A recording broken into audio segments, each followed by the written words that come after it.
कहां तक बताए थे?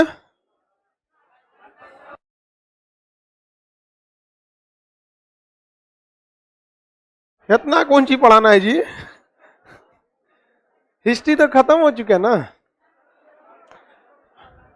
मतलब बस आप लोग का अब ये प्रमुख नारे बताने हैं और वर्ल्ड ज्योग्राफी पढ़ाना है अभी आपका।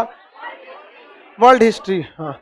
उससे पहले अभी वर्ल्ड हिस्ट्री से पहले अभी आपका भारत पाक युद्ध 1948, पंचशील समझौता 54, तिब्बत पर आक्रमण 59, भारत चीन युद्ध 62, भारत पाकिस्तान युद्ध 65, ताशकंद समझौता 1966, शिमला समझौता 1972, बांग्लादेश युद्ध 1984 का संकट, कारगिल वार, संसद पर हमला।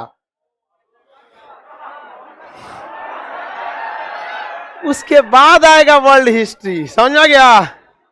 आप उसका टेंशन मत लीजिए कि पढ़ाना क्या है, वो हमारी जिम्मेदारी है। आप यहाँ आए, आपकी जिम्मेदारी खत्म। बस आप पढ़ते रहिए, जो हम पढ़ाएं उसे रिवाइज करिए। हमको सिखा रहा है सर, अभी वर्ल्ड हिस्ट्री बचा है।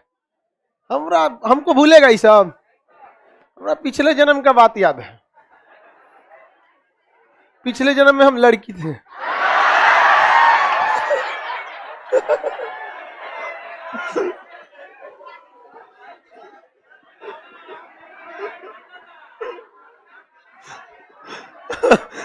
खुश। बेचारी से बड़ा खुश होकर पूछ रही थी, सर क्या थे बताइए पिछले जन्म में। बेचारी सब का मन दुखी हो गया। अब कभी नहीं पूछेगी सर क्या पढ़ाना था जी?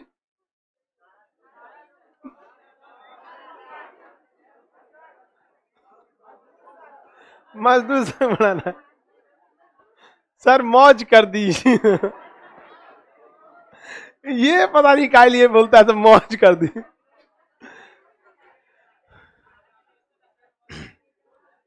पिछले जन्म वाला कुछ लक्षण बच गया है, इसीलिए आप लोग की खूब शिकायत।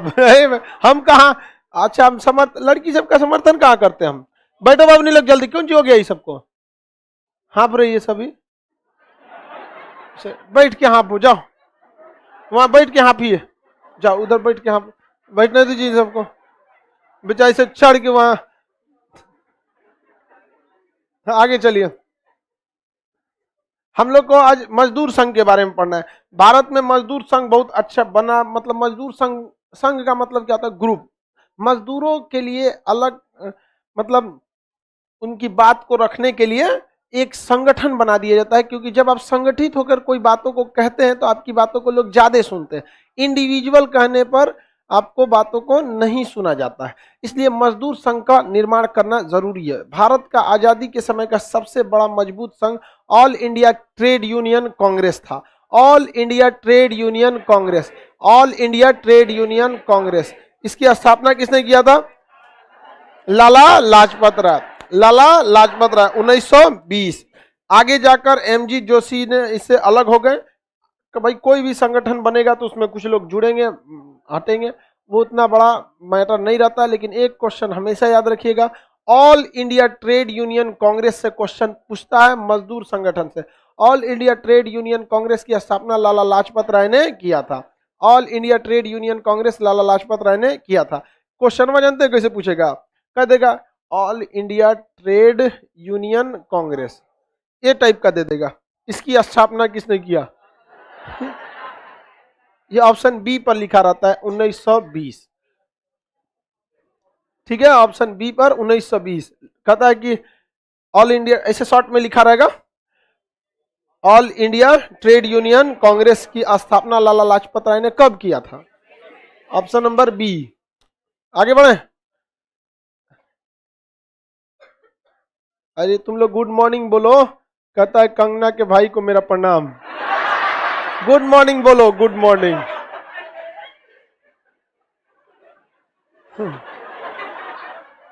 गुड मॉर्निंग बोलो।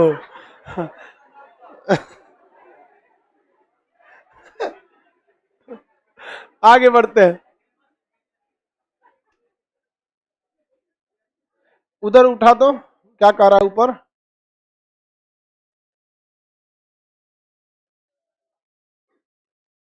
मेरी बहन की शादी है, 10 लाख रुपए की जरूरत है, दहेज मत दो। दिस इज नॉट, आप ये आपकी कोई जरूरत नहीं है, ये आपका शौक है। आप 2 करोड़ खर्चा कर दीजिए, 10 लाख में शादी करेंगे बहन की, दहेजे में ना जा रहा है आपका।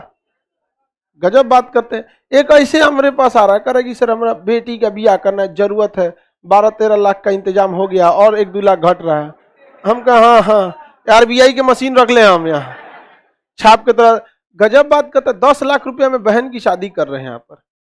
क्या मतलब बनता है? आप 10 लाख में 5 ठो लड़की की शादी हो जाएगी, बस लड़का दहेज ना ले, अब बेहतरीन ढंग से हो जाएगी। हम काहे दे रहा है अपनी बहन को ऐसा लड़का से? मत दो। यहाँ पर अपनी बहन को वहां शादी करो जिस लड़के में इतनी हिम्मत हो कि अपना सब कुछ खोने के बावजूद वो साम्राज्य खड़ा करने की क्षमता रखता हो। तो क्या दहेज दे रहा है यार उसको? बात करते हो ऐसे, हमको गुस्सा लगता है ऐसे दहेज की कोई बात करता है। सब चीज हम जब पटना, हमारे दोस्त हमसे पूछते हैं तुम पटना क्यों रह गया, तुमको कई लोग पूछते हैं कि पटना में क्या लगा। पटना में हम ईगो के लिए रुके, क्योंकि हमको यहां से जब शुरुआत किए थे हमारे सब कुछ मेरा छीन लिया गया, पंखा बेंच कुर्सी सब चीज रख लिया था। मेरे जेब में केवल 40 रुपए था, घर जाने का किराया 80 रुपया था, केवल इसलिए रुके थे कि जाने का पैसा नहीं था। उसके बाद कहे अब नहीं जाएंगे क्योंकि ऊपर वाला रोक रहा है। अब कहा अब तो नहीं जाए, अब जा भी नहीं पाएंगे हम अब नहीं जा पाएंगे। तो कभी भी आप सब दहेज वहेज के चक्कर में नहीं पड़िए। और ऐसा मत समझिए कि दहेज का नाम सुनते हमारा बीख चढ़ जाता है। समझ में आ गई ना? तुम लोग दहेज लेके आएगा ना, हम तुमको अपना तुम दहेज ले लेगा, तुम IAS टॉप भी कर जाएगा ना, हम तुमको विद्यार्थी मानने से अपना इनकार कर देंगे। हम कहां कहते हैं, हम कहें कि दहेज लेंगे, हम ये कहते हैं कि तुम लोग का डिमांड बढ़ जाएगा। हम ये नहीं कहते कि तुम लेगा, ये लड़की वालों की भी गलती है। ऐसा नहीं है कि केवल लड़के वाला की गलती है। समझ में आ गया कि नहीं आ गया? हम अपनी बात बताते। एक आदमी हमारे यहाँ आए थे कि हम हमारे घर जैसा आप लोग का भी रिलेशन और शादी ब्याह रहता है, हम ले लिए आए थे। पापा जी से कह रहे हैं कि हम लड़कवा को ना तौल देंगे। हम कह रहे हैं निकल निकल, तू ना तौल पाएगा, निकल यहाँ से। अजब बात करता है, कौन दहेज में तो 107 करोड़ लात मार के आ रहे हैं हम, हमरा को बोल रहे हैं तौल देंगे। गजब बात करता है। तो लड़की वालों की भी खराबी है। हिम्मत कैसे हुआ बोल देने का? उतनी उम्र में नहीं रहते, 1-2 हाथ दे देते हम यहाँ तौल देंगे। यहाँ पे नहीं समझता है, यहाँ पे 107 करोड़ रुपया न समझिए, गांव में छीट के माचिस मारेंगे गांव जल जाएगा इतना ज्यादा होता है। हम यहाँ लेके वापस किए थे चेक, ऐसे नहीं चाहिए हमको, रख लो यहाँ पर। और ऐसे बात, तो लड़की वालों की भी बहुत गलती होती है इसमें। लड़का कामयाब हुआ नहीं, लड़की कैसनो रहेगी, सरकारी नौकरी वाला चाहिए, दोनों की गलती होती है। लेकिन हाँ, इसे खत्म करने की, अगर खत्म करने की बात करेंगे तो लड़कियों की फैमिली अगर खत्म करना चाहेगी तो बहुत लंबा समय लग जाएगा। लेकिन लड़के चाहे तो इसे इजीली खत्म कर सकते हैं। बस हम इसलिए लड़कों को कहते हैं कि तुम लोग खत्म कर सकता है, लेकिन ऐसा नहीं है कि लड़की वाले के लिए भी गलती रहती है। हम लड़कियों को इसमें इसलिए जिम्मेदार नहीं कहते हैं क्योंकि ये लाख कोशिश करेंगी तो खत्म होने में 100 साल लग जाएगा। और पूरा लड़का एक साथ खड़ा हो जाए, 3 गो लगन बीतते बीतते दहेज इतिहास हो जाएगा, 3 लगन में खत्म कर देगा वहां पर। इसलिए हम इन लोगों को ज्यादा फोर्स करते हैं कि तुम लोग इस पे क्या करो, थोड़ा सा स्टिक रहो यहाँ पर। ऐसा नहीं है कि आप लोग की गलती नहीं है, ये बचपन आप लोग को अपने मम्मी पापा से पूछेगा ना, अब ये से रखा होगा पैसा, ये रियलिटी है। चलो अब ध्यान से देखते हैं। All India Trade Union Congress किया साहब ना,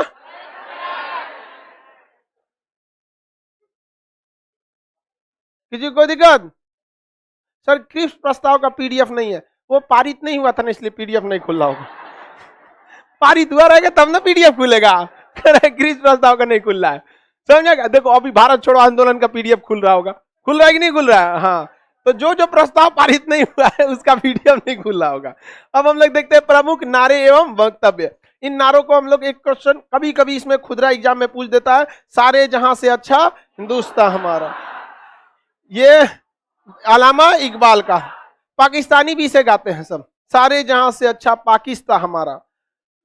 हम लोग का गाना है पूरा है कि यूनान मिस्र रोम, यूनान की सभ्यता सबसे आगे थी, मिस्र की सभ्यता आगे थी, रोम की सभ्यता आगे थी। तो यूनान मिस्र रोमा सब लुट गए जहां से, लेकिन मगर है बाकी नामो निशा हमारा। कुछ बात है कि हस्ती मिटती नहीं हमारी, सदियों रहा है दुश्मन दौरे जहां हमारा। तो ये हमारे ऊपर सूट करता है, क्योंकि हम लोग के ऊपर कितना आक्रमण हुआ। ससुरा ईसा के जन्म से पहले सिकंदर से लेकर डेरियस प्रथम, कुषाण, कुडल, कटपीसस, बाबर, दिल्ली सल्तनत, अंग्रेज, फ्रांसिस, डच, डेनमार्क, 75 आक्रमण हुआ। आज भी हमारी संस्कृति जिंदा है, तो हमारे ऊपर सूट करता है। इस ससुरा जुमा जुमा 8 दिन के बनले हुआ आई गाता है कि यूनान मिस्र रोमा सब लूट गए जहां से, लेकिन मगर है माँ की नामो निशान। अरे तुम्हारा नामो निशान बहुत जल्दी मिटने वाला है, 100 साल नहीं मना पाएगा वो। उसको जब क्या जरूरत है उसको गाने की, अपना बनाओ। उसका यहाँ का गाना है, हमको माल चलती बंदूक के हम दहाने पे हैं, हमको मालूम है हम निशाने पे हैं। तो तू ससुरा कांडे करके बैठा है तो तुम निशाना पे नहीं रहेगा। कर्म करो, कांड नहीं। तो कांडे करके बैठा तो क्या पता है कि चलती बंदूक के हम निशाने पे। तुम हमारे यहाँ ताज होटल में बम फोड़ोगे तो तुम भी बंदूक के निशाने पे रहोगे, नहीं समझे। हमारे यहाँ वीरों की कमी है क्या? हम लोग चाहते नहीं कराची में बम फोड़ के आ जाते, लेकिन हमें पता है कि मासूमों को भी जीने का अधिकार है, उनके भी बाल बच्चे बहन बेटियों को सम्मान से जीने का अधिकार है। भले वो चोट्टे पाकिस्तानी आतंकवादी हैं तो क्या हुआ, हम लोगों ने कभी ऐसा नहीं किया। लेकिन उन चोटों की वजह से हमारे यहाँ राजपूतों के घर में, महाराष्ट्र में, राजस्थान के क्षेत्र में महिलाओं को जौहर करना पड़ा। लेकिन वही बताइए, अशोक ने जब आक्रमण किया तो वो युद्ध के मैदान में भले काटा था, सोच रहा वो तो कम नहीं था। युद्ध के मैदान में जो मारा, लेकिन इस तरह का जौहर वाला कांड कहीं देखने को नहीं मिलता। तो होता है, तो भारत में अल्लामा इकबाल ने क्या कहा था, सारे जहां से अच्छा हिंदुस्तान हमारा। समझ में आ गया कि ना? क्या दूसरा कहा, वंदे मातरम, बंकिम चंद्र चटर्जी, बंकिम चंद्र चटर्जी। और विजयी विश्व तिरंगा प्यारा, ये हमारा ध्वज गीत है, ये हमारा क्या है, ध्वज गीत। श्यामलाल गुप्ता, इनका पूरा नाम श्यामलाल गुप्ता पार्षद लिखता है। विजयी विश्व तिरंगा, वंदे मातरम किसने? बंकिम चंद्र चटर्जी। सारे जहां से अच्छा, वेदों की ओर लौटो, ध्यान, सब पढ़ा दिए आपको A to Z। बस हम आपकी सहूलियत के लिए सिस्टमेटिक ढंग से एक जगह बता रहे हैं आपको। जय जगत विनोबा भावे, जय जगत, जय जगत विनोबा भावे। साउंड खराब जा रहा है जी, वहां पे क्या प्रॉब्लम है? विनोबा भावे। अगला कर, संपूर्ण क्रांति जयप्रकाश, संपूर्ण क्रांति जयप्रकाश, बिहार के सबसे प्रमुख नेता जयप्रकाश नारायण। संपूर्ण क्रांति, किसी को कोई दिक्कत? आगे बढ़े। जय जगत, वेदों की ओर लौटो, विजयी विश्व तिरंगा, वंदे मातरम, सारे जहां से अच्छा, संपूर्ण क्रांति, मेरे पीठ पे पड़ी एक एक लाठी। लाला लाजपत, लाहौर में साइमन कमीशन के विरोध के दौरान इनकी मृत्यु। सांडस ने आदेश दिया था, सांडस को गोली मार दिए थे भगत सिंह। हालांकि इसका कोई साक्ष्य नहीं मिला, लेकिन हमको जहां तक लगता है यही मरबे किए होंगे। दूसरा कोई इतना मनबड़ नहीं था, लेकिन भगत सिंह के ऊपर सबूत नहीं थे। आगे बढ़ जाए, अगला क्वेश्चन कर रहा है, स्वराज मेरा जन्म सिद्ध अधिकार, स्वराज हमारा जन्म सिद्ध अधिकार है। बाल गंगाधर तिलक। इंकलाब जिंदाबाद, इंकलाब भगत सिंह ने बोला था। भगत सिंह, इनका यहाँ पर भगत सिंह का नारा था, इंकलाब जिंदाबाद। सबसे युवाओं में सबसे बड़े क्रांतिकारी भगत सिंह। अंग्रेज इन्हें फांसी दी। अंग्रेजों को लगता था कि इनके मरने के बाद क्या होगा, क्रांति थोड़ी दब जाएगी। उन्होंने कहा था, मैं जो आज शुरू कर रहा हूं उसका एक आगाज आएगा, मेरे मरने के बाद वतन पे मरने वालों का एक सैलाब आएगा। आज भी भगत सिंह की प्रेरणा, जितने युवा हैं, ऐसा हो ही नहीं सकता कि एक बार भगत सिंह का नाम आए खून न खोले। तो वो उन्होंने बहुत देश के लिए सब कुछ न्यौछावर किए वो लोग हमारे देश में। उसके बाद भी ससुर अगर कोई आजादी भीख में मिला तो ये केवल और केवल मेरी बहन ही कह सकती। समझ आ गया कि नहीं? मेरी बहन, मेरी दीदी के अलावा किसी में हिम्मत नहीं है, बहुत ढीठ है। आगे बढ़ जाए, किसी को कोई दिक्कत? अगला बताए, दिल्ली चलो, स्वास्थ्य, दिल्ली चलो, दिल्ली चलो। इन्हें तो नेताजी भी कहा जाता था, तुम मुझे खून दो मैं तुम्हें आजादी, सुभाष चंद्र बोस। आगे बढ़ जाए, अब एसएससी या रेलवे ये सब क्या कहता है, तुम मुझे समय दो मैं तुम्हें रिजल्ट दूंगा। आप समय दीजिए, आपको क्या मिलेगा, रिजल्ट मिलेगा। समझ में गया? आगे देखिए, इंकलाब जिंदाबाद, दिल्ली चलो, तुम मुझे खून दो, जय हिंद। कोई भी फौज में जाएंगे तो आपको सबसे कहाँ होना, जय हिंद बोलना, जय हिंद। अगर वर्दी में है तो जय हिंद, वर्दी में नहीं है राम राम साहब, वहां पे होता है, वहां सेना में यही दुग होता है राम राम साहब, वर्दी में नहीं है तो खाना पीने खाना का कोई सीनियर में राम राम, नहीं तो फिर वर्दी में बढ़िया से जय हिंद सर, आराम से। आप लोग जो एनसीसी किए होंगे लोग, अगर सीनियर को नहीं बोले तो बड़ी मार मारता था बड़ी मार मारेगा तो पूरा डिजाइन बन जाएगा वहां पे, बहुत जबरदस्त मारता। आर्मी वालों की तो पिटाई एक नंबर, उन सब का हर चीज अच्छा होता है, खाना लाज जूता गरीबों करता है सब। आधा घंटा में ना 25 बार गरी आएगा, बहुत स्टिक बहुत रहते हैं उन लोग का, कानून बहुत तगड़ा रहता है। हे राम गोलियों मारा था तब भी बोले थे हे राम, मार दिया वहां पे महात्मा गांधी को। करो या मरो, अंग्रेजों भारत छोड़ो, आराम हराम है इनके ऊपर ऐसा न काम में थोप दिया था महात्मा गांधी। 1942 का पूरा भारत छोड़ो आंदोलन का रूपरेखा किसको दे दिया मैं 2 धारी तलवार से खेलने जा रहा हूं जवाहरलाल, इनको अच्छा से कौन फंसाया था महात्मा गांधी। पढ़ा दिए कि नहीं पढ़ा दिए? आराम हराम है। हाँ, किसी को कोई दिक्कत? किसी को कोई दिक्कत नहीं? महात्मा का आराम हराम, महात्मा जवाहरलाल नेहरू। पूर्ण स्वराज, पूर्ण Swaraj. Who live if India die? Who lives if India die? Who lives if India die? हे राम, हे राम।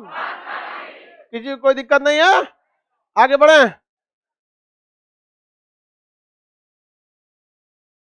किसी को कोई दिक्कत नहीं? सर गांधी युग का भी पीडीएफ नहीं खुल रहा है, गांधी जी जीवित नहीं है आगे बढ़े। बताइए याद हो गया कि नहीं याद हो गया? तो सब आपको पता ही है, हम तो बस एक जगह ले आके बता रहे हैं आप लोग। सारे जहां से अच्छा है, मोहम्मद इकबाल, वंदे मातरम, विजयी विश्व तिरंगा, वेदों की ओर लौटो, हाँ, दयानंद सरस्वती, भारत भारतीयों के लिए, आर्य समाज पढ़ा चुके हैं, आर्य समाज। ये हम आपको टोटल पढ़ा दिए हैं, बट जो एग्जाम के टाइम से रिलेटेड है उसको एक जगह आपको सीक्वेंस में करके दे रहे हैं। स्वराज मेरा जन्म सिद्ध अधिकार, भारत छोड़ो, दिल्ली चलो, हे राम, आराम हराम, who lives if India die, विजयी विश्व तिरंगा, श्यामलाल मेरे पीठ पे पड़ी एक एक लग, स्वराज हमारा जन्म सिद्ध अधिकार, इंकलाब जिंदाबाद, भगत सिंह। आगे बढ़े। किसी कोई दिक्कत? इंकलाब जिंदाबाद का मतलब ये क्रांति हमेशा जिंदा रहेगी, इसे कभी आप बुझा नहीं सकते हैं, और कभी भी कोई क्रांति कभी बुझ नहीं सकती है। आप किसी व्यक्ति की हत्या कर सकते हैं लेकिन उसकी विचारों को नहीं।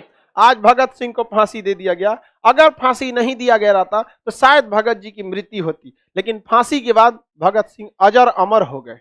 वहां पर उन्हें बात पता थी। समझ में आ रहा है कि नहीं आ रहा? अब इसके बाद कांग्रेस एथिक्स का बैच भी, अजब हाल है तुमको। एथिक्स इसमें के लिए पढ़ेगा हिस्ट्री में, एथिक्स में वो यूपीएससी मेंस का सब्जेक्ट होता है, तुम एथिक्स इसमें कहां लिए पढ़ोगे? अगला क्वेश्चन, अगला क्या? कांग्रेस पर की गई टिप्पणी। ये कभी कभी भूले भटके पूछ देता है। आगे बढ़े। लॉर्ड डफरिन के समय कांग्रेस की स्थापना हुआ था। शुरू में तो कांग्रेस ठीक ठाक थी, लॉर्ड डफरिन के समय तक ठीक ठाक थी, लेकिन उसके बाद पहले कांग्रेस के पहले अध्यक्ष, दूसरे दादा भाई ने, तीसरा कहां गया? बदरुद्दीन तैयब। नहीं आया बदरुद्दीन, बदरुद्दीन नहीं आया। अच्छा इस बैच में नहीं है बदरुद्दीन, लड़की करी से टारगेट में, तुमको कैसे पता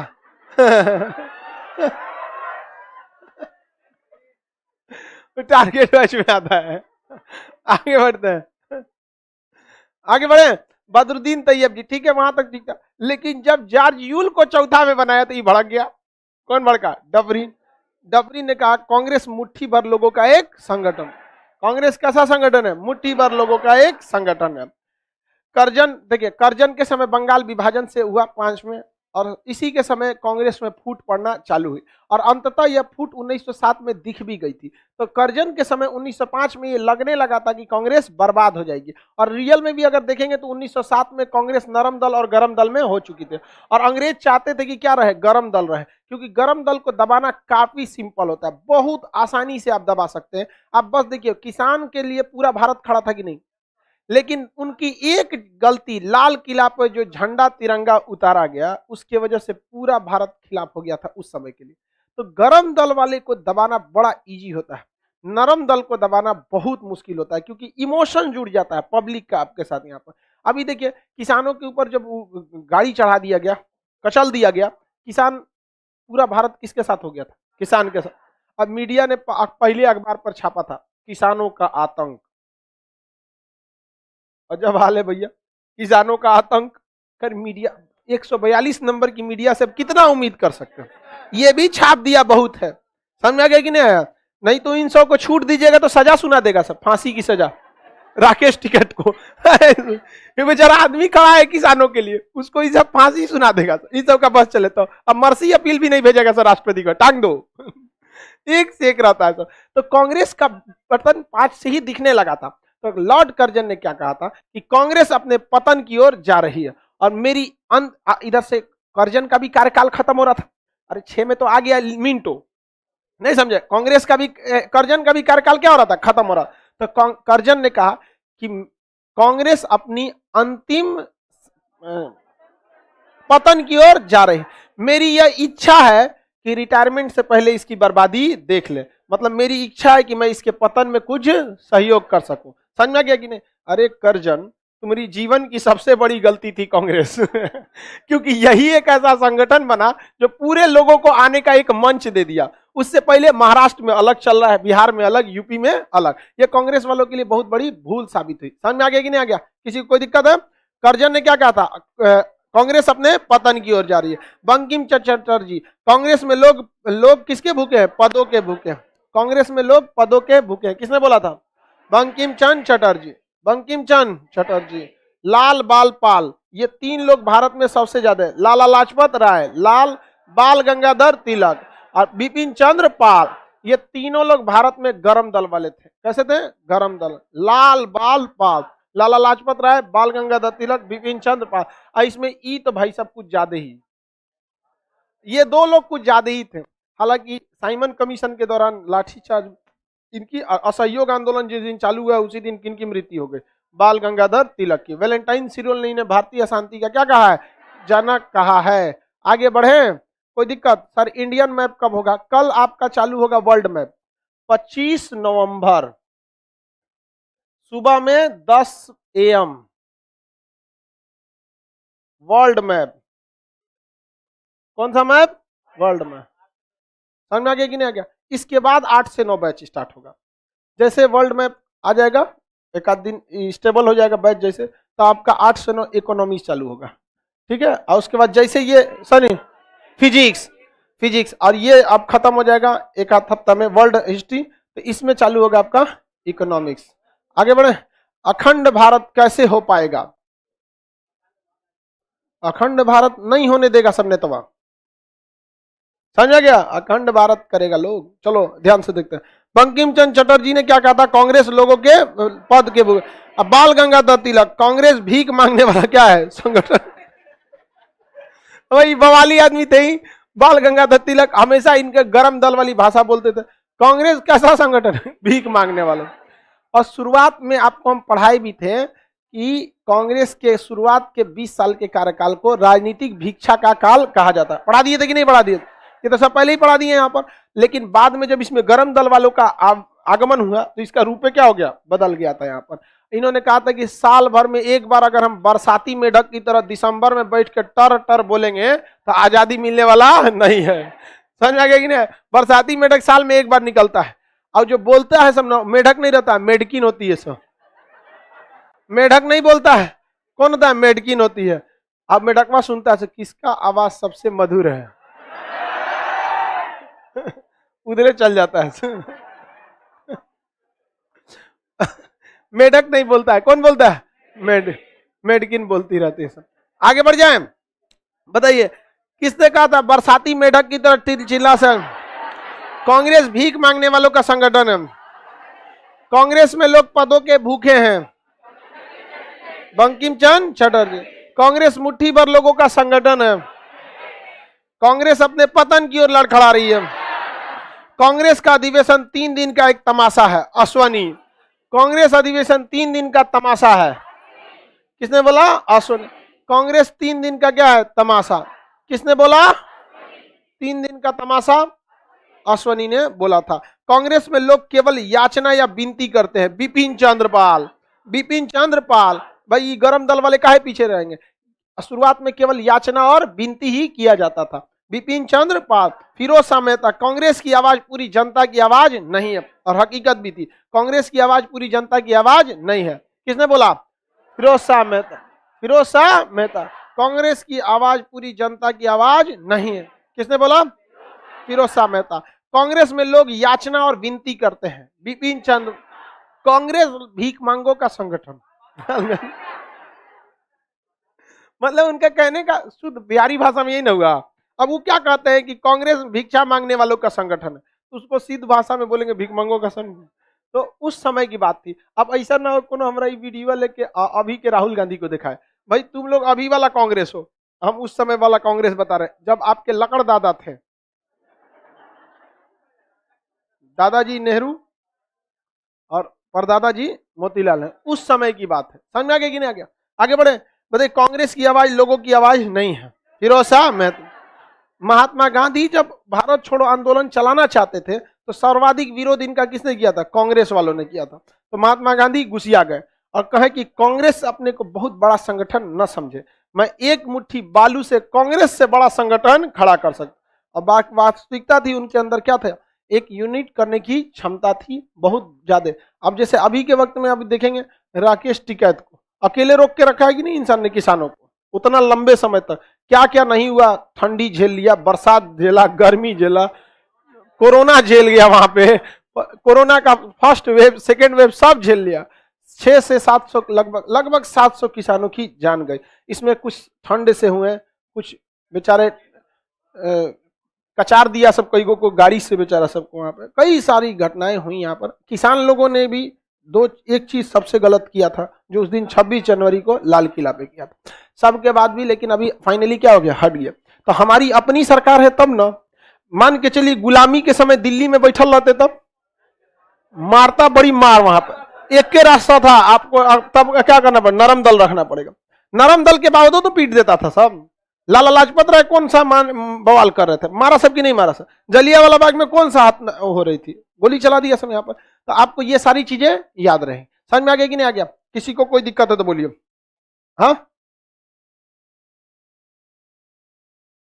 हाँ सर जी। फिर राहुल गांधी के परदादा थे जवाहरलाल नेहरू। हाँ परदादा थे। उनके पिताजी कौन? राहुल गांधी के पिताजी राजीव गांधी, और राजीव गांधी के पिताजी फिरोज गांधी। फिरोज गांधी उनके पिताजी जवाहरलाल नेहरू, और उनके परदादा उनके मोतीलाल नेहरू, उनके परदादा थे। आगे बढ़े। उनकी मृत्यु हो गई थी, पता नहीं फूड पॉइजनिंग टाइप का कुछ हो गया था, जिनसे फिरोज गांधी की मृत्यु हो गई। संजय गांधी का जहाज फेल हो गया, राजीव गांधी को बम से उड़ा दिया गया, इंदिरा गांधी को गोली मार दिया गया, हत्या कर दिया। जवाहरलाल नेहरू का हार्ट अटैक हो गया था उनके टेंशन से। जवाहरलाल नेहरू गुट निरपेक्ष के थे। अब ये उसको पढ़ाना चालू करते हैं। नेहरू काल, आजादी मिली हम लोग को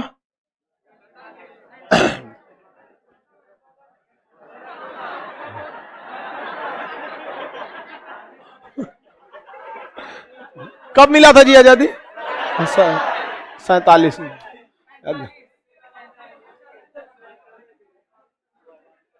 आगे बढ़े।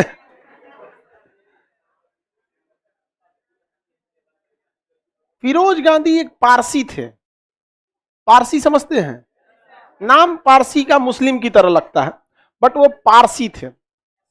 जमशेद जी टाटा, तो जमशेद से नाम लगता है मुस्लिम, बट वो क्या थे? पारसी। होमी जहांगीर भाभा, तो लगता है कि जहांगीर है तो मुस्लिम हो गए, वो क्या थे? पारसी। तो मैच करता रहता है पारसी का नाम किससे? मुस्लिम से। और सिख लोगों का नाम मैच करता है हिंदू से। जोगिंदर सिंह, जसवंत सिंह, जस्सी, ये सरदार जी लोग है वहां पे, उन लोग का मैच करते रहता है। नाम से कोई मतलब नहीं भाऊ। आगे बढ़ते हैं। तो तुम लोग जाति धर्म का ही पूछता है किसी का? ये 1947 में देश आजाद हुआ, भारत और पाकिस्तान का विभाजन हुआ। लेकिन इस विभाजन में अंग्रेजों ने एक भयंकर मिस्टेक करके गए थे। मिस्टेक क्या, वो जहर बो के गए थे। उन्होंने कहा था कि जिन्हें पाकिस्तान में मिलना है वो पाकिस्तान में चले जाए, जिन्हें भारत में मिलना है वो भारत में चला जाए। इसके अलावा ससुरा ने एक और बात कर दिया था कि जिसको स्वतंत्र रहना है वो स्वतंत्र रह जाए। इसमें काम कर दिया कश्मीर वाला बकलोलई। कश्मीर के राजा हरि सिंह थे, लेकिन उनके अंदर उतनी दूरदर्शिता नहीं थी जो वास्तविकता है। अब कई को हरि सिंह का समर्थन हमारा कहने लगे कि आप ढेर जानते हैं। देखिए, हरि सिंह का जो प्रधानमंत्री थे शेख अब्दुल्ला, शेख अब्दुल्ला बहुत ही सातिर दिमाग का इंसान, मतलब समझ जाइए कि बहुत तेज खोपड़ी का, छल कपट बहुत ज्यादा।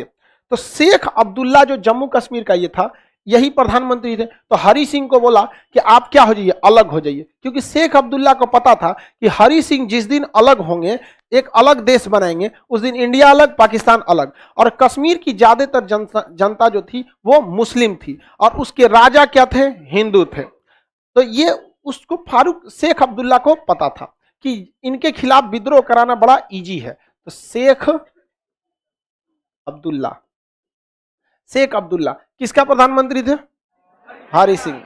ये डोगरा शासक थे, हरि सिंह का थे डोगरा। इन कौन से वंश के थे, डोगरा वंश के शासक थे, डोगरा वंश के अंतिम शासक थे हरि सिंह। तो हरि सिंह से कहा कि आप स्वतंत्र हो जाइए। लेकिन इसी बीच क्या हुआ, पाकिस्तान वालों ने क्या कर दिया, हमला कर दिया। और इधर कबाइली के भेष में, कबाइली वहां की जनजाति होती है, मतलब आतंकवादी, जैसे भारत में कैसे नक्सलाइट है, विदेशी है नहीं, भारतीय में अजीब सा डिमांड रख देते हैं, तो वैसे ही पाकिस्तान में कबाइली हैं, सेम भारत में नक्सलाइट की तरह। लेकिन उन लोगों के थ्रू पाकिस्तान ने क्या किया, इन्वेजन करा दिया भारत में, और ये एरिया पूरी तरह से कब्जा किसने कर लिया, पाकिस्तानियों ने कब्जा कर लिया। अब हरि सिंह जो थे, अब वो भागे भागे आए, उनको पता चल गया शेख अब्दुल्ला की पॉलिसी। शेख अब्दुल्ला का टारगेट क्या था कि अगर कश्मीर अलग हो जाएगा तो जनता का मोह किसके साथ चल जाएगा, शेख अब्दुल्ला के साथ, और ये उल्टा सीधा कुछ कह देगा। हरि सिंह को क्या, जनता का मोह भंग करने में क्या जाता है, बस बोल दो कि हरि सिंह सुअर का मांस खाता है, मुस्लिम खिलाफ 2 मिनट का काम है। हिंदू खिलाफ करना, राजा साहब गाय का मीट खाते हैं, हिंदू खिलाफ। ये तो पहले से प्रैक्टिकल है 1857 की क्रांति में, बस इसको इंप्लीमेंट करना है। किसी को बस इतना काम देना, काम खत्म, सीधे भड़काना 2 मिनट का काम है। पब्लिक थोड़े ना पूछने जा रही है क्या करना है। शेख अब्दुल्ला की प्लानिंग पहले से थी, लेकिन पाकिस्तानियां गड़बड़ा दिया सब इनको।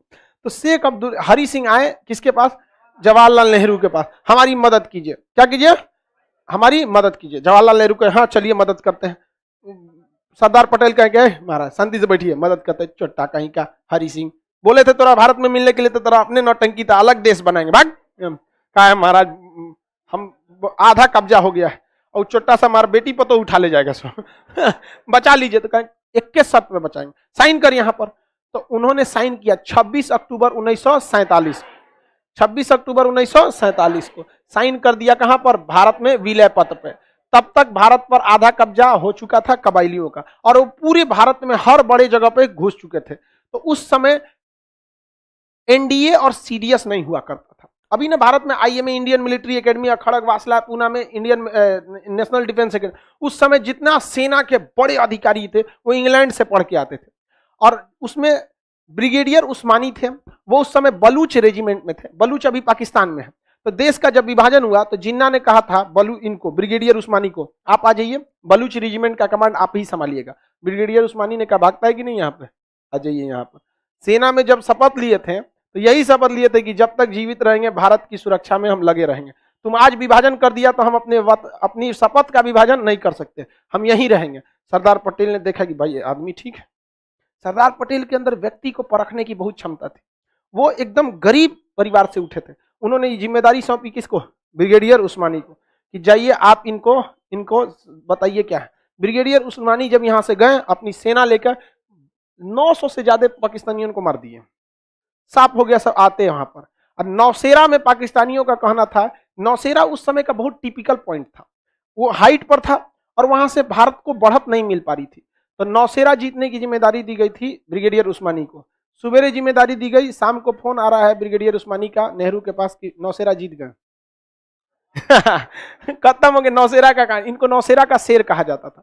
बाद में युद्ध चलते रहा, यूएनओ में भी ये मुद्दा उठ गया। यहाँ पर बहुत सारे भारतीय सैनिक बहादुरी से लड़े थे वहां पर, इस बीच एक तोप का गोला आके इन्हीं के ऊपर गिर गया। यहाँ पर ब्रिगेडियर उस्मानी शहीद हो गए थे यहाँ पर।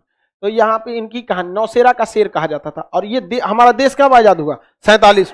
और 47 में क्या हो गया? मार चालू हो गया। और ये युद्ध 48 तक चला था और कई सारे इसमें हमारे भारतीय सैनिक शहीद हुए सब। यहाँ पर एक्चुअली क्या होता है कि जब भी कोई शहीद होता है ना, कमांडर का नाम ही सामने ज्यादातर आ जाता है। जैसे विक्रम बत्रा साहब, आप देखिए उनके साथ बहुत लोग शहीद हुए, बहुत सारे लोग शहीद हुए, लेकिन कुछ लोग जो होते हैं ना बड़ा विषम परिस्थितियों में शहीद होते हैं। विक्रम बत्रा साहब जीत चुके थे, टाइगर हिल पे कब्जा कर चुके थे, लेकिन एक ने स्नाइपर लगा के मार दिया। स्नाइपर की गोली बहुत तगड़ी होती है और स्नाइपर लगने के बाद कोई बचता ही नहीं है। और स्नाइपर लगा के, स्नाइपर का काम ही होता है वीआईपी को मारो, पब्लिक को मारने के लिए स्नाइपर नहीं होता, मेन कमांडर को मारो। और खोजिए रहा था बत्रा साहब को। इसलिए देखेंगे ना, सेना में जब अधिकारी लड़ने जाता है ना, तो उसका मेडल वेडल सब उतार के एकदम नॉर्मल फौजी की तरह दिया जाता है, ताकि दूर से पता ना चले कि यही अधिकारी है, वरना स्नाइपर वाले उन्हीं को मार डालेंगे। तो इस तरह से भारत ने 1948 की लड़ाई में क्या बनाया था? सीमा का निर्धारण किया। और जब सरदार पटेल ने यहाँ सेना भेजा ना, वही बन गया हम लोग के लिए line of control. Jawaharlal Nehru ने यहाँ गलती ये कर दिया। हालांकि इसमें आप जवाहरलाल नेहरू की गलती कहिए या फिर यूएनओ का दोगलापन कहिए, दोनों कह सकते हैं। जवाहरलाल नेहरू ने इस मुद्दा को 1948 में लेके चले गए यूएनओ में। 1948 में कहां लेके चले गए? यूएनओ में। यूएनओ जो है किसी भी मुद्दा को बर्बाद कर देता है। यूएनओ में लेके चले गए जवाहरलाल नेहरू और कहें कि देखिए 26 अक्टूबर 1947 को विलय पत्र पर इन्होंने साइन कर दिया। और उसके बाद आजादी का डॉक्यूमेंट दिखाएं जो संसद में पारित हुआ था, ब्रिटिश संसद में। आपको याद होगा कितने जुलाई को प्रस्तुत हुआ था? बताइए। 18 जुलाई। 26 जुलाई कौन बोलता है? 4 जुलाई को रखा गया, 18 जुलाई को क्या हो गया? पारित हो गया। तो उसमें लिखा गया था स्पष्ट उस विधेयक में कि भारत पाकिस्तान का विभाजन होगा। जो स्वतंत्र रहना चाहता है स्वतंत्र है, जो पाकिस्तान में जाना चाहता है वहां जाए, जो भारत में आना चाहता है वहां आए। तो इस आधार पर विलय पत्र पर साइन हो गया। ये कश्मीर हमारा होना चाहिए, तो ये तो सही है। लेकिन इस दोगला को देखिए, ये कहता है कि हम वहां के लोगों से जनमत संग्रह कराएंगे कि हम कहां रहना चाहते हैं। वहां के लोगों से क्या करना चाहेंगे? जनमत संग्रह, रेफरेंडम कराना चाहेंगे। तो जवाहरलाल नेहरू ने कहा कि अगर आपको रेफरेंडम कराना है तो भारत के सभी राज्यों से करा लीजिए कि आप कहां रहना चाहते हैं। क्योंकि जवाहरलाल नेहरू तो एकदम परफेक्ट थे। सरदार पटेल ने भी कहा हाँ टेंशन मत लीजिए, इन 100 को हम अपने में ले लिए। और साथ साथ आप पाकिस्तान में भी तो जनमत संग्रह कराइए। लाहौर कैसे उसका, कराची कैसे उसका, जनमत संग्रह केवल कश्मीर पर। आज तक ये मुद्दा लटका हुआ है यूएनओ में। अब उस समय हमारे पास न सेना थी न कोई, अभी देश हाल फिलहाल में आजाद हुआ था, और हम लोगों की सोच दूरदर्शिता थी कि एक सभ्य देश का निर्माण करना है। जो हमारी संस्कृति गौरवपूर्ण संस्कृति रही थी जो पूरी दुनिया में, उसे हम लोग को जिन्ना, इस साले को कोई मतलब नहीं यहाँ पर, बस कश्मीर चाहिए। ये उल्टा सीधा यहाँ पर इसके कोई टारगेट, कोई उद्देश्य था पाकिस्तान बनने का? कोई उद्देश्य नहीं है इनको। को अभी भी पूछेगा, कोई उद्देश्य नहीं है वहां पर। समझ गए कि नहीं? कोई किस चीज में आगे हैं ये लोग? आतंकवाद छोड़ के यहाँ पे पाकिस्तान को सोचे सबसे आगे किस चीज में? तो पजामा में नाड़ा डालने में सबसे आगे है सब। ढाई दे डाल देता है सब। और क्या आता है इनको? लुंगी टाइट बांध देंगे सब, क्या आएगा उसको? अरे यार वो शब्द मत बोल, नहीं तो फिर हमारा समझा गया कि नहीं?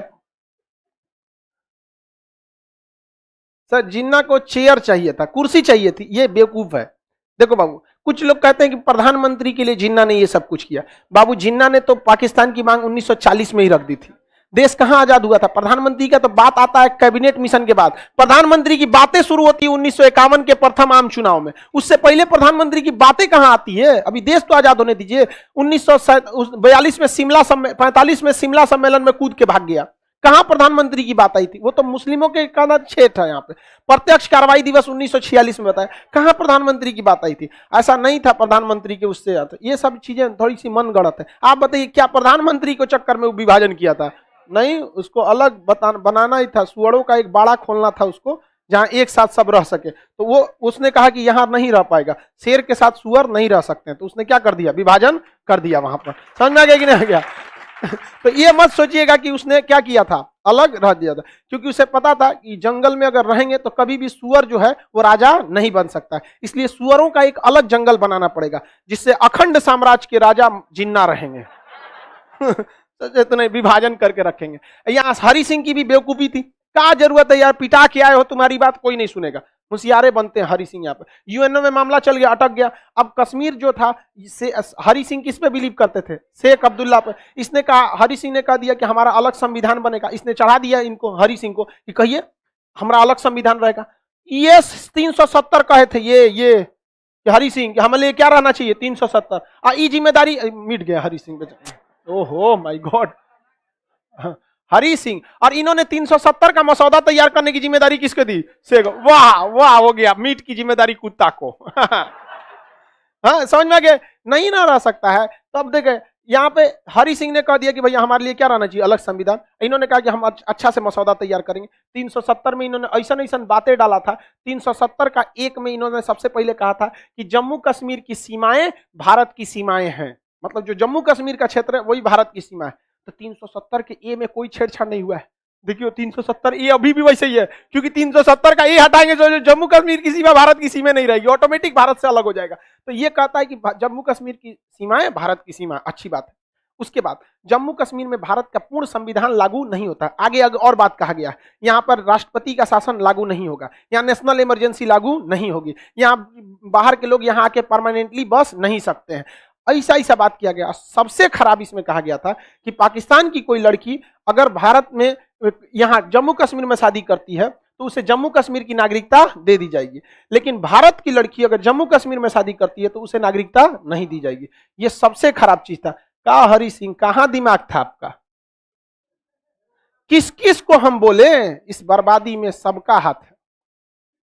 समझा क्या कि नहीं? प्रधानमंत्री को प्रधानमंत्री भर रखिए, राजा है ना आप जी, राजा का 10 गो आंख होना चाहिए। तनी अमित शाह बना दे कोनो उल्टा सीधा कानून, मोदी जी अंदर से देख लेंगे।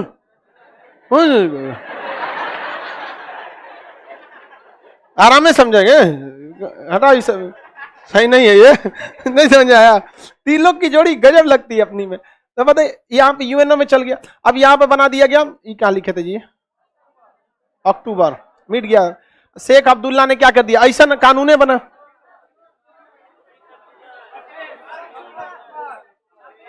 आए यार, लिखे थे मिट गया, अलग बात है, चलो याद है। अब बात करते हैं शेख अब्दुल्ला के बाद। अब ये हरि सिंह चल गए, सारा मरने के बाद सारा पावर कौन ले लिया? शेख। मुख्यमंत्री वहां का कौन बन गया? शेख। उसे जो कहने का मुख्यमंत्री, वहां का प्रधानमंत्री था, कुछ नहीं कर सकते थे। 370 में ऐसे प्रावधान दिए गए थे और कहा गया था कि 370 में अगर संशोधन करना है तो जम्मू कश्मीर के विधानसभा से पूछना पड़ेगा। वाह, दही के गवाही चिवरा। कब अलग होगा सब। देहात में ये सब कहावत बड़ी फेमस रहता है सब। तो बताइए, अजब संविधान। अब भारत में कब संशोधन नहीं कर सकता था। कहता है कि राष्ट्रपति या संसद एक ही शर्त पर क्या करेगा। लियाकत अली खान भारत के क्या, पाकिस्तान के क्या थे, पीएम थे। हाँ, वो तो लियाकत प्रधानमंत्री थे वो। आगे समझिए, तो जम्मू कश्मीर में भारत का संसद संशोधन कर सकता है? नहीं। इसके बाद फारूक अब्दुल्ला के बाद आए शेख अब्दुल्ला, शेख अब्दुल्ला के बाद फारूक अब्दुल्ला, कुछ लिखो, फारूक अब्दुल्ला यहाँ के क्या बने? मुख्यमंत्री। हालांकि यहां से एक चीज सुधार ये हुआ कि ये लोग कश्मीर को एटलीस्ट भारत से विभाजन की बात नहीं करते थे। एक चीज बस इस सब में अच्छाई था कि वो ये कहते थे कि 370 रहेगा, ये वाली पार्टी। अब महबूबा मुफ्ती तो कहती थी कि मेरी लाश से गुजरना पड़ेगा, 370 हटेगा तो मेरी लाश से गुजरना पड़ेगा, हमारा ट्रैक्टर तैयार है, आप लाश तैयार कीजिए।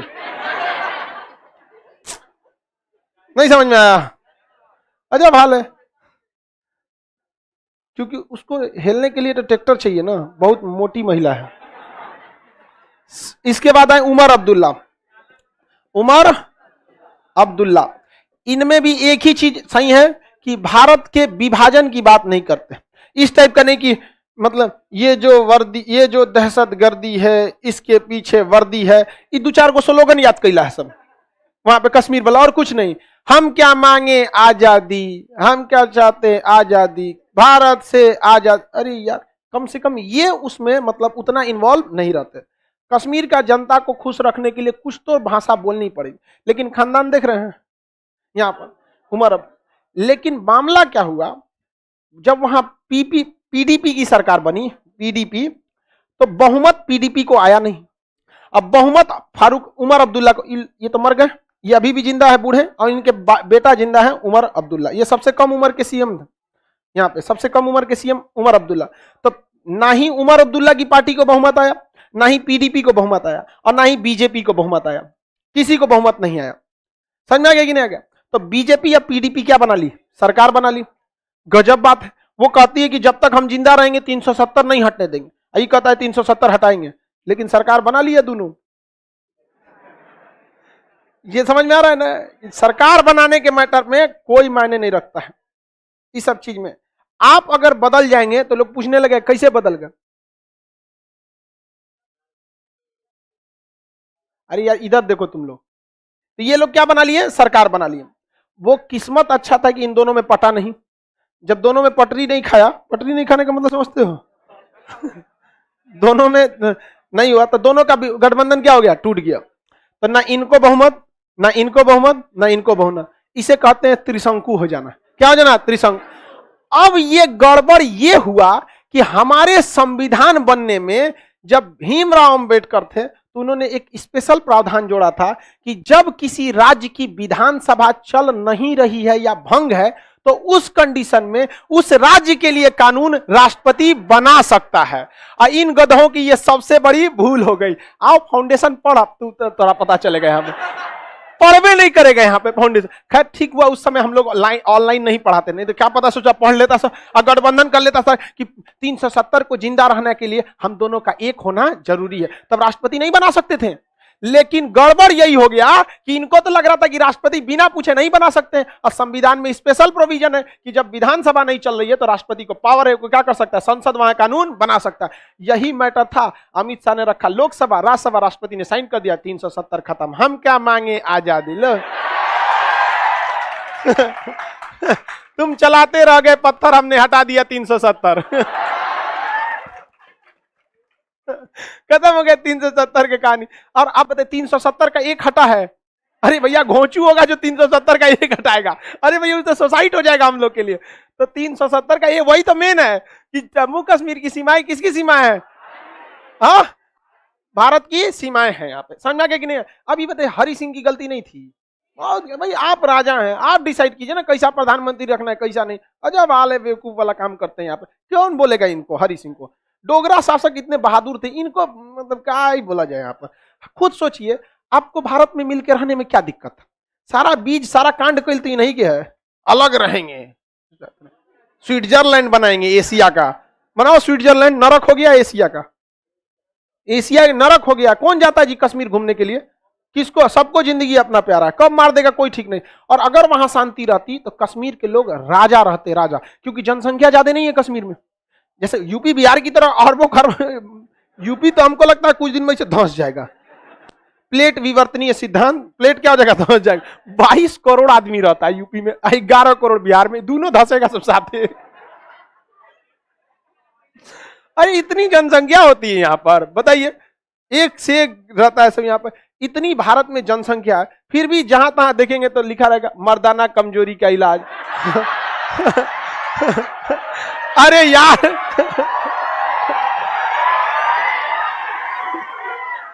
अरे अभी कमजोर है तो 140 करोड़ है। अरे मत इलाज कर यार, रद्द कर दे। इतना जनसंख्या हो जाएगा जिसका कोई हद नहीं है। आगे समझते हम लोग, आगे देखा जाए हम लोग।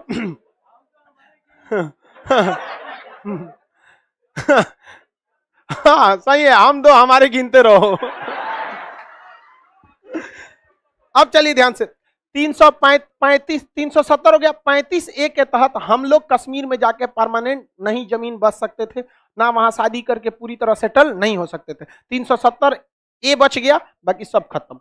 आपका मन आप जाके कश्मीर रहिए। लेकिन जो कश्मीर की बात है, कितनों चिल्लाते रह जाए सरकार, जो पीढ़ियां 370 को देखी हैं वो एक्सेप्ट नहीं कर रही हैं। तो आने वाले 30 साल का वेट कीजिए। जो पीढ़ियां हैं मर खप के खत्म हो जाएगी, जो नई पीढ़ियां आएंगी वो बहुत अच्छे से इस देश के में मिलजुल कर रहेंगी। अभी कुछ दिन पहले कश्मीर की एक लड़की का वीडियो वायरल हुआ था, उसमें मोदी जी से करी थी, मोदी साहब आप छोटे बच्चों को इतना क्यों पढ़ाते हो? इंग्लिश का क्लास है, कंप्यूटर का क्लास है, मैथ का क्लास है, एसएसटी के क्लास है, कंप्यूटर का, इतना क्लास बड़े बच्चों का होता है।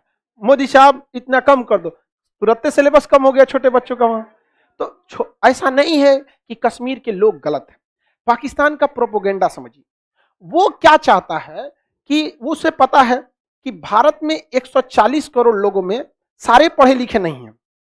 कुछ लोग हैं जिनका सेंटीमेंट बड़ी तेज हर्ट होता है। तो उसको पता है कि अगर हम पाकिस्तानी हैं और कश्मीरियों का साथ देंगे, इन बेचारों की गलती रहे ना रहे, ये अपराधी घोषित हो जाएंगे। रीजन समझ में आ गया कि नहीं आ गया?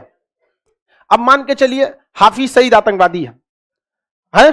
अगर वो बोलने लगे कि हम खान सर को कुछ नहीं होने देंगे, ये ससुरा हम बदनाम हो गए हम कौन ची की है सजा, हम चौपट हो गए यहाँ पे सब लोग कहेगा नहीं। यही उनकी चाल है।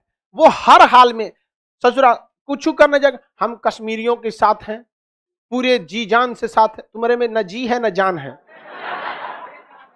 तुम खुद बेजान हो, कश्मीरियों के साथ हैं। वो क्यों? बात समझ रहे ना? इस चीज को समझिए। इस चीज को हम समझने में गलती कर दी और इस चीज को कश्मीरियों ने गलती कर दिया। आज हमारे साथ अगर देखिए, हम अपराधी कब होंगे? जब बोलेगा कोई आतंकवादी, मान के चलिए तालिबान वाला बोला कि हम खान सर के साथ हैं, और अगर हम चुप हो गए तो ये मेरी गलती हो जाएगी। हम सीधा बोलेंगे ना, तोरा कोई जरूरत नहीं है हमरा, समझ में आ गया कि नहीं आ गया? हमरा कोई बोले ना तालिबानी हम साथ, हम कह देंगे नहीं जरूरत है, मर जाएंगे, तू कंधा नहीं आएगा तो हम उठ के बोलेंगे भाग चोट्टा पैदल चल जाएंगे हम ना है कि नहीं? तो हमको नहीं जरूरत, तो लोगों को लगेगा नहीं नहीं ये आदमी गड़बड़ नहीं, लेकिन चुप लगा जाएंगे। और फिर हमको क्या मतलब है? तो भाई हम भी अपराध के खिलाफ न बोलना भी अपराध बराबर हो जाता है, समझा? ये गलती कश्मीरियों ने किया। उनको कहना चाहिए कि हमको तुम्हारी कोई जरूरत नहीं है, हम अपने पैरों पर खड़े रहेंगे, यहाँ पर हम जैसे हैं वैसे हमें अपने साथ, ये होना चाहिए। लेकिन वो भी गलती की है और हम लोग पाकिस्तानियों की चाल नहीं समझ पाए। अब खुद सोचो, वो चोट्टा क्या कहता है कि हमारे पास परमाणु बम है, आसाम तक मारेगी, हम मुसलमानों को बचा के मारेंगे। आप उसकी स्ट्रेटजी समझिए, इन बैलों को आप खुद से समझिए। वो क्या चाहता है कि यहां जो 100 करोड़ लोग हैं उनको मुसलमानों से क्या करे? दूर कर। ये मुसलमान खुद से सोच देखे या हिंदू खुद सोच के देखे, ऐसा परमाणु बम ऐसे फटेगा, कहीं मुस्लिम है इधर घूम जाओ नहीं। अरे छोटा कहीं का, ये तुम बिरयानी खिला रहा है कि पूछ पूछ के खिलाएगा नॉन वेज की भेज, जब छोटा। लेकिन नहीं, यहां पे लोगों को कहना चाहिए कि ये गलत है। हमसे जितना बनता है हम इस देश को टूटने से रोकते हैं। हम ये खुल के बोले हैं कि चोट्टा कहीं का, हम जिए हैं तो हिंदुस्तान में, मरेंगे तो हिंदुस्तान में, कुछ भी हो जाए यहां पर। हमें यहां हिंदुस्तान में भिखारी का जीवन पसंद है, उस तुम्हारे राजा की गद्दी को लात मार देंगे, हम यहीं रहेंगे तो यहीं रहेंगे। हमारा जो फर्ज बनता है हम अपने हद तक किए हैं। लेकिन जो लोग चुप रहते हैं, उनको चुप रहना उनके लिए घातक हो जाता है। हम तो कबो नहीं चुप रहते, तुरंत गरिया देते हैं वहां पे, सही बताते हैं। यहाँ पे हमको अगर खाना को ज्यादा खा लेते हैं, हजमोला नहीं मिलता है, तो हम पाकिस्तान को गरिया देते हैं, पच जाता है, कोई दिक्कत नहीं रहता है। कश्मीर की समस्या समझ में आ गया यहाँ पे। और अभी भी ये सारा मैटर खत्म, 370 खत्म। अब पाकिस्तान का आना है कि हम 370 को दोबारा लेके आएंगे। क्या बताएंगे? दोबारा लेके आएंगे। बोलने के लिए तो कुछ भी बोल सकते हैं कि हम इमरान खान की पत्नी भगा के लाएंगे। नहीं समझ में आया? तो तुम 370 दोबारा लेके आओ, हम कसम खाते हैं तोरा भगा के ले आ जाएंगे लेके आएंगे 370 वापस लेके आएंगे इनके 370 वापस। अब आने वाला है, रासायनिक परिवर्तन हो गया है उनको समझे में नहीं आता है। समझ में आ गया कि नहीं? ये हम लोगों ने पहली लड़ाई लड़ी जब देश आजाद हुआ था, तो ये हम लोगों ने पहली लड़ाई लड़ ली थी यहाँ पर। और उसके बाद से लेके आज तक जमीन की लड़ाई को पाकिस्तान कभी नहीं जीत सकता है जब तक वो लड़ाई जमीन की रहेगी। वो इस लड़ाई को मजहब की लड़ाई का नाम देना चाहता है। आप पढ़े लिखे हैं, आपकी जिम्मेदारी सामूहिक बनती है। अकेला चना भाड़ नहीं फोड़ सकता, लेकिन किसी के आंख फोड़ सकता है। हमारा काम हम आंख फोड़ देंगे, आप भाड़ फोड़ दीजिए उस सबका। समझ आ गया कि नहीं आ गया? हमारा जहां तक कर्तव्य बनता है इस देश के लिए, हम बताते। उस चोट्टा की चाल आप बताइए, वो नफरत घोल रहा है कि नहीं घोल रहा है यहाँ पर? समझ में आ रहा है कि नहीं? अब सपोज कीजिए कि पाकिस्तान में हिंदू भी रहते हैं और बहुत बुरी स्थिति में रहते हैं बेचारे। और हमारे यहाँ का कोई प्रधानमंत्री या गृह मंत्री ये बोले कि हम परमाणु बम मारेंगे हिंदुओं को बचा के, तो जरा सोचिए वहां रह रहे हिंदुओं पर क्या बीतेगा, अत्याचार होगा कि नहीं होगा? जबकि ऐसा कुछ नहीं होने वाला है। ये ऐसा बोल के यहां फेमस हो जाएंगे, लेकिन हमारे देश के नेताओं में भले घोटाला करता है सब, लूटता है सब, लेकिन अंतर्राष्ट्रीय मंच पर ठीक रहता है। अंतर्राष्ट्रीय मंच पर ऐसा कोई बहुत बड़ा ब्लंडर नहीं हुआ है। इंसान है, कभी दो चार गलती हो ही जाता है, जैसे यूएनओ में लेके चले गए। यूएनओ में लेकर जाना मामला नेहरू की गलती थी, ये 20% गलती थी, लेकिन 80% हरामीपन इस यूएनओ का है। 1947 से चट्टा तुमको अभी तक नहीं दिख रहा है। यहां पर बोलता है कि हम उसमें चुनाव कराएंगे। भारत ने रूस को बोल के रखा है कि जब भी यूएनओ में इस मुद्दा आएगा ना, तुम वीटो लगा देना। वीटो लगाने से वो प्रस्ताव रुक जाता है, और आने वाले 30 साल बाद जब मामला शांत होगा तो आप देखिएगा वहां एक 2 लाख रेलवे की वैकेंसी निकलेगी, कुल बिहारी जाके बस जाएगा वहां पे। समझ में आ गया कि नहीं? अब बिहार की महिलाएं जहां छिपरी पात दी गोबर का, फिर चाहे सुप्रीम कोर्ट आओ चाहे यूएनओ, वो दीवाल उसका बस काम खत्म। वहां पे मार हो जाएगा, हम ये छपतो तो हमारो लो, हमारा हो गया यहाँ पे। तो बहुत जल्दी ये मामला भी क्या होगा, शांत होगा। थोड़ा सा वक्त लगेगा। और अभी जो पीढ़ियां वहां जिंदा हैं, जो बूढ़ा बूढ़ा है सब ना, धीरे धीरे 2-4 को खर्चा हो रहा है सब, धीरे धीरे वो खर्चा हो जाएगा सब। जब पूरा खर्चा हो जाएगा ना तो कोई दिक्कत नहीं है, थोड़ा सा वेट करना पड़ेगा। इतना दिन वेट कर दिए तो और भी वेट कर लेंगे। सारे कश्मीर वाले गलत नहीं है, इसलिए कभी भी अपनी भाषाओं में इस चीज का ध्यान रखिएगा। वो ये चाहते हैं कि हम लोगों से ऐसे अपशब्द निकले जिसको वो अपने ट्रेनिंग स्कूल में दिखा सके और कहते देखो कश्मीरियों के बारे में क्या सोचते हैं। आप भरपूर विरोध कीजिए उन चोट्टों का, और उसमें इस बात को जरूर इंक्लूड कीजिए कि हमारे कश्मीरियों को ये बहका रहे हैं। तो जो नहीं बहका है, जो पत्थर नहीं चला रहा है, उसके अंदर दोनों ऑप्शन है कि देखो ये उसको गरिया रहा है, हमको थोड़े गरिया रहा है, लेकिन हमारी बातों से, हमारी छोटी सी गलती के चक्कर में उन चोटों का मकसद कामयाब हो जाएगा। खैर, जब तक हम हैं कामयाब नहीं होने देंगे, जितना बन सकता है हमसे। हम तो दूसरों को बैंड बजाते रहते हैं। बोलिए बाबू, क्वेश्चन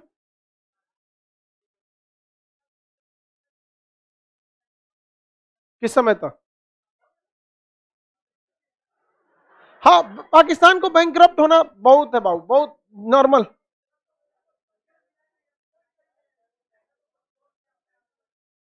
बेटिए वो उस, देखो बाबू, पाकिस्तान को बर्बाद होना एकदम फिक्स है, लेकिन ये हम लोग के लिए गलत बात है। रीजन समझिए, जब इंसान के पास खोने के लिए कुछ नहीं होता है ना, तो बहुत खराब हो जाता है। उसके लिए एथिक्स, मोरल, इंसानियत कुछ भी नहीं बचता है। तो ये हम लोग के लिए सरदर्द है। इसलिए हम चाहते हैं, हम लोग ये सोच रहा तू जिंदा रहे। रीजन क्या है, एक atomic powerful to China के इशारे पर हो जाएगा। अब चाइना को भारत से बदला लेना रहेगा ना, तो पाकिस्तान अगर बैंकरप्ट हो गया, पूरी तरह बर्बाद हो गया, तो उसके थ्रू करा देगा वो, और उसको खाने के लिए कुछ पैसा दे देगा। समझ में आ गया कि नहीं आ गया? किसी दिक्कत? अगर हमारे पास एक ऐसा भिखारी आ जाए जिसको दुनिया से कोई मतलब, बस खाने से मतलब है, हम उसको 3 टाइम का खाना देंगे, वो आपको गरिया देगा, हम चुपचाप बच जाएंगे। तो दूरदर्शिता सोचिए। दुश्मनी की आड़ में हमें कोई गलत स्टेप नहीं लेना चाहिए। इस चीज का आप बखूबी ख्याल रखिए, और हम ये चाहेंगे भी कि आप हमारे विद्यार्थी हैं, इस चीज का ध्यान रखिए। गुस्सा और बेवकूफी दोनों में अंतर होता है। हम आज चाहें तो पाकिस्तान को बैंकरप्ट कर देंगे, लोग अरब सागर का रास्ता काट दीजिए, व्यापार खत्म, ऊपर बच जाएगा अफगानिस्तान, छोहाड़ा बेचेगा बस छोहाड़ा खाओ, अफीम सूंघो, बस काम खत्म। 3 गो पत्नी, एगो से बिरयानी, एगो से चिकन, एगो सब्जी बनवाओ समझ में? तो उसका बचा रहना भी जरूरी है। लाइव वाले समझ रहे हैं लोग ना? उसका बचा, अभी किसी अनपढ़ आदमी को बोल देंगे कि पाकिस्तान का इकोनॉमी का कुछ बचा रहना जरूरी है, पाकिस्तान का समर्थन करता है, मारो चट्टा को, देश। अरे यार, दूर तक सोच, दूर तक सोच। एक एटॉमिक पावर देश हमारे सबसे बड़े दुश्मन के फेवर में जा रहा है। वो जितना बर्बाद होगा उतना, वरना पागल है हमारे सरकार वाले, 2 मिनट में टॉर्चर करके रद्द कर देंगे। सीधा नियम बना देंगे, कोई भी पाकिस्तान से जहाज आएगा भारत होकर नहीं जाने देंगे, कोनो जहाज में नहीं जाएगा उधर। सीधी सी बात है। भारत से ज्यादा व्यापार होता है कि पाकिस्तान से? कोई कह देगा कि 370 का मामला विवादित है, आप पाकिस्तान लैंड करिएगा तो भारत में लैंड करने नहीं देंगे। हमारे पास बहाना भी है, हम लोग का एक जहाज ऐसे ही उड़ा दिया था, IC-814। हाँ, श्रीनगर से जा रहा था, उसको IC-814 को हाईजैक कर लिया था। भारत उसी का बहाना दे देगा, कह देगा हमको इंटेलिजेंस रिपोर्ट मिली है, ऐसा होने वाला है, 6 महीना बंद करेगा ना, 6 महीना में उनकी बर्बादी हो जाएगी। लेकिन भारत चाहता ये सब चीजें सही नहीं है, समझ आ रहा है ना। आप इस चीज को हमेशा ध्यान रखिए। वो कमजोर हो ये ठीक है, भिखारी हो जाए ये ठीक नहीं है। कोई बात नहीं, हम लोग चंदा दे देंगे 2-2 रुपए। नहीं समझ में आ गया? 11 रुपया दे देंगे यहाँ पे, किसी को कोई दिक्कत नहीं।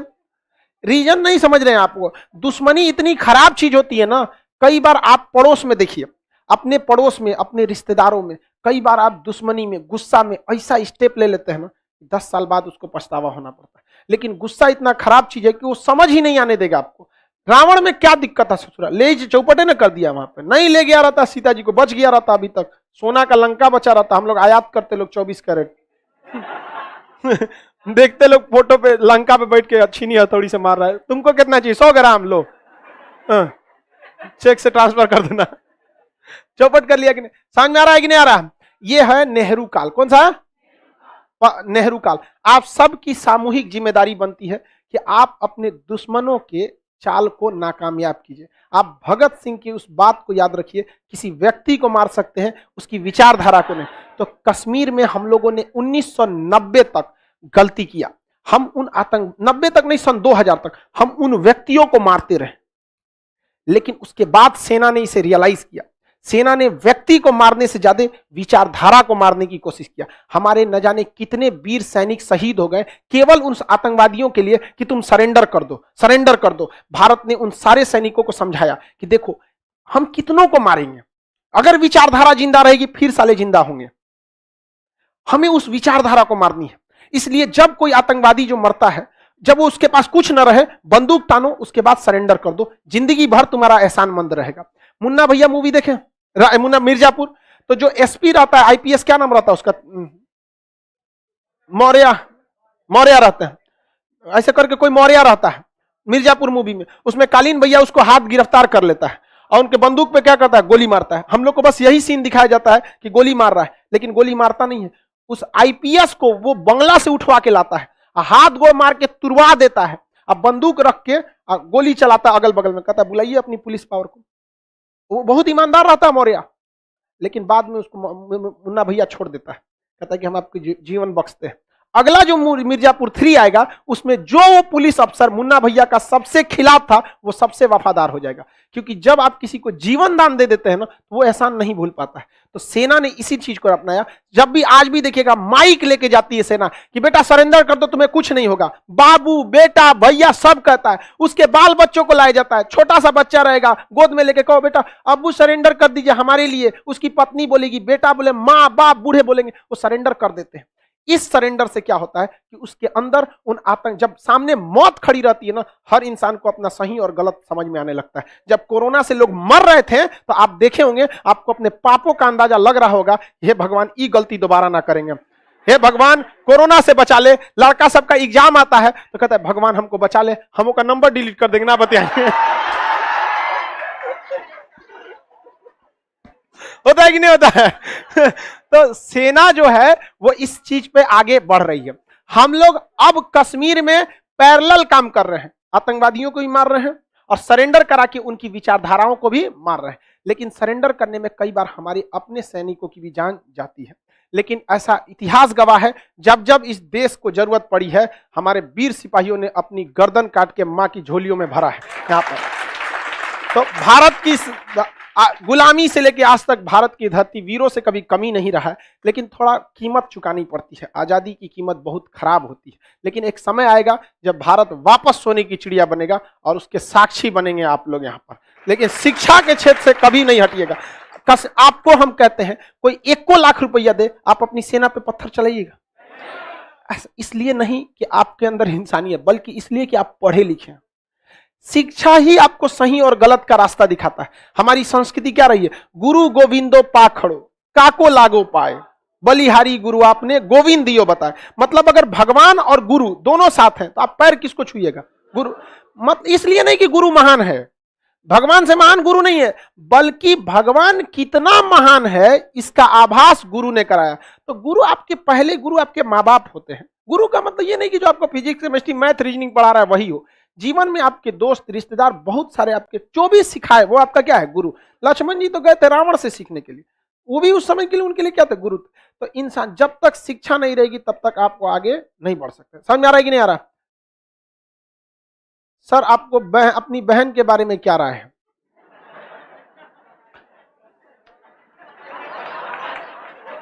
अब बताओ, आप ही की बहन अगर खराब रहेगी तो फेंक थोड़े दीजिएगा।